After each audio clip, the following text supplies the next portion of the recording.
এই যে দেখো, তালটা ছুলে রস করে সেটা আমি আর দেখাইনি, কারণ এত বড় আমি দেখাতে পারলাম না। আর বিশেষ করে আমি একা একা মোবাইল নিয়ে আর তাল রস করা সেটা আমি সম্ভব ছিল না। তাই একদম তালটাকে ফ্রেশ করে বের করে তারপরে একদম সুজি, আটা, ময়দা, মৌরি, চিনি, দুধ এখানে অ্যাড করে পুরো মেখে 5 মিনিট ফ্রিজে রেখেছি। জিনিসটা একদম সফট হয়েছে, দেখো একদম সফট হয়েছে। আর এখানে এই যে বড়া তৈরি হচ্ছে, মনে নেই, পরে মনে হলো, তাই সাদা তেলটা গরম করে নিয়ে তারপর এই বড়াগুলি দিয়েছি। কত সুন্দর হয়ে এসেছে দেখো। সাদা তেলে করলে কি হয়, কালারটা ভালো থাকে, সাদা সাদা হয়, হালকা একটু ব্রাউন হয়, দেখতে বেশ মিষ্টি লাগে, কালারটা খেতেও খুব ভালো হয়েছে।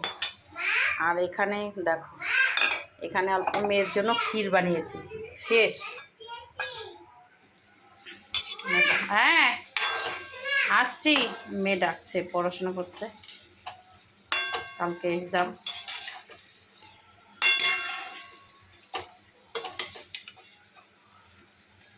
হয়ে গেছে। আর এখানে স্বরবর্ণ ব্যঞ্জন বর্ণ করেছে, খুব সুন্দর, ভালো হয়েছে। গুড় দিচ্ছি, গুড়। খণ্ডাত্ম, অনুষ্কার, বিসর্গ, চন্দ্রবিন্দু, খুব সুন্দর হয়েছে। মাঝখানে মাঝখানে ভুল করেছো, গুড় দিয়েছি। এই যেটা বড় হয়ে গেছে।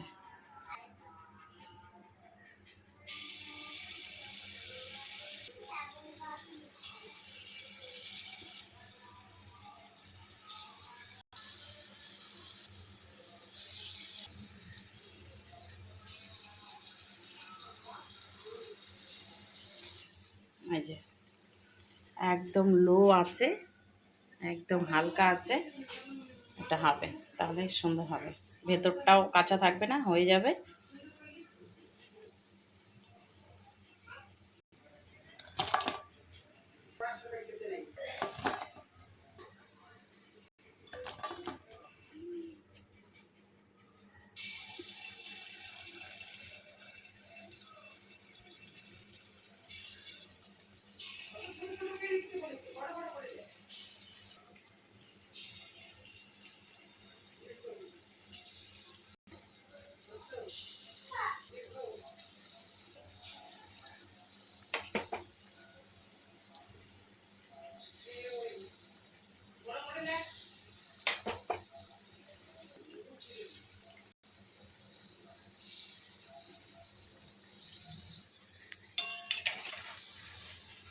উল্টে দিচ্ছি।